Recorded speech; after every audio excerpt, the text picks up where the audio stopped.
Orin used to believe life followed a straight path: work hard, stay honest, and eventually things would fall into place. But life does not work like the perfect geometry of the Indus Valley, where streets were aligned and cities were built with order. Life is messy. And Orin learned that the hard way. He lost his job. His relationships fell apart. His savings disappeared faster than he could understand. And the people he trusted the most walked away when he needed them the most. One cold night, sitting alone in his empty apartment, Orin whispered, "I have nothing left." But that was not true. He still had one thing: breath in his lungs. And sometimes that is enough to start again. Orin had always tried to be responsible. But reality struck all at once: a layoff, debts, arguments at home, and a loneliness that felt heavier each day. He stopped sleeping. Food lost its taste. Even sunlight felt like a burden. One morning, he looked into the mirror and didn't recognize himself. His eyes were empty. His confidence was gone. He remembered reading about the Indus Valley Civilization, a society that thrived without armies, without wars, without kings. They survived through discipline, organization, and harmony. Orin didn't feel any of those things. He felt broken. But something inside him whispered, "If a civilization can grow without soldiers, maybe I can grow without strength. Maybe discipline is enough." He didn't know where the voice came from. But he listened. The next day, Orin woke up and made his bed. That was all. He didn't apply for 100 jobs. He didn't try to fix everything in one moment. He didn't make any grand promises. He just made his bed. It seemed useless, but for the first time in weeks, he felt a tiny spark of control. The following morning, he added a second task: 5 minutes of walking. The next day, 10 minutes. The next, 15.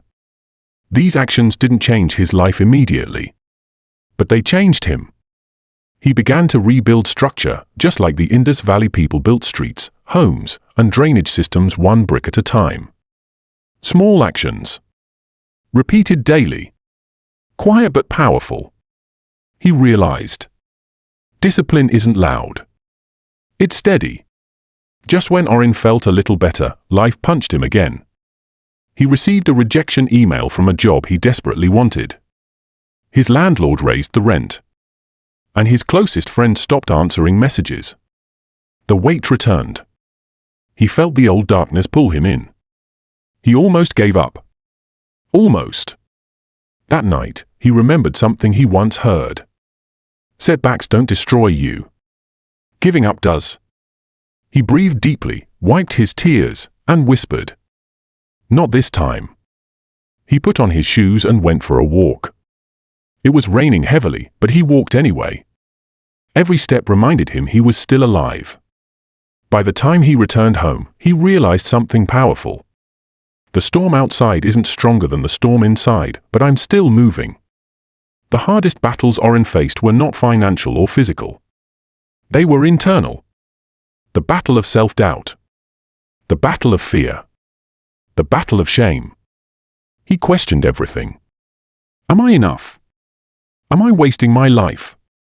What if I fail again? These thoughts tortured him daily. But he refused to let them win. He began journaling every morning.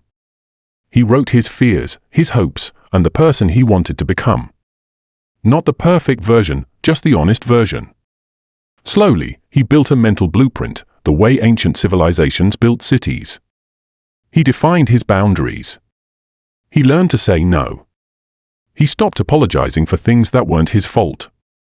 He cut off people who drained him. And for the first time in a long time, he started respecting himself again. Orin didn't announce his progress. He didn't post anything online. He didn't seek praise. He grew in silence. He read books on resilience, watched motivational videos, practiced gratitude every night, and invested an hour daily in learning new skills. No one clapped for him.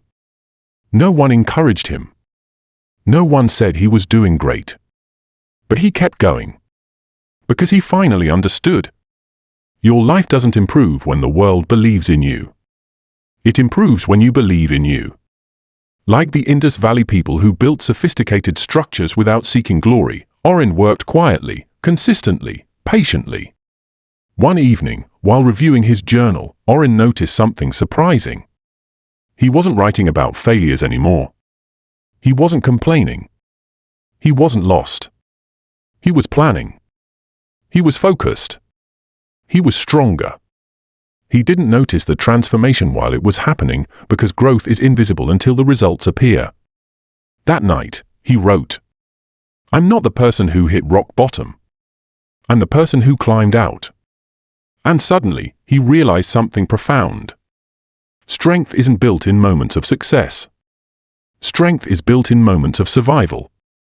Oren eventually found a job, not a dream job, but a start. Then he earned a promotion.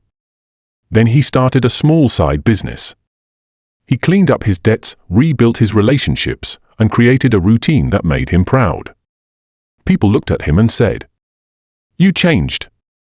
He smiled because he knew the truth. "I didn't change. I rebuilt." Like the Indus Valley Civilization, organized, disciplined, peaceful, Oren became structured from within. His inner world was no longer chaotic. He became his own foundation. Oren's story is not special because he rose. It is special because he refused to stay down. Life will break you. People will leave you. Plans will fail. Your heart will shatter. But none of that defines you. What defines you is your response. The small habits you build. The discipline you practice. The courage you show when no one is watching. The patience you hold when nothing makes sense. You don't need perfect strength. You just need one step. And then another. Remember this truth. You may hit rock bottom, but rock bottom is solid ground. You can build from there. Keep going. Keep fighting. Keep believing. Your comeback is not a matter of luck. It is a matter of choice. And the moment you decide to rise, your future begins.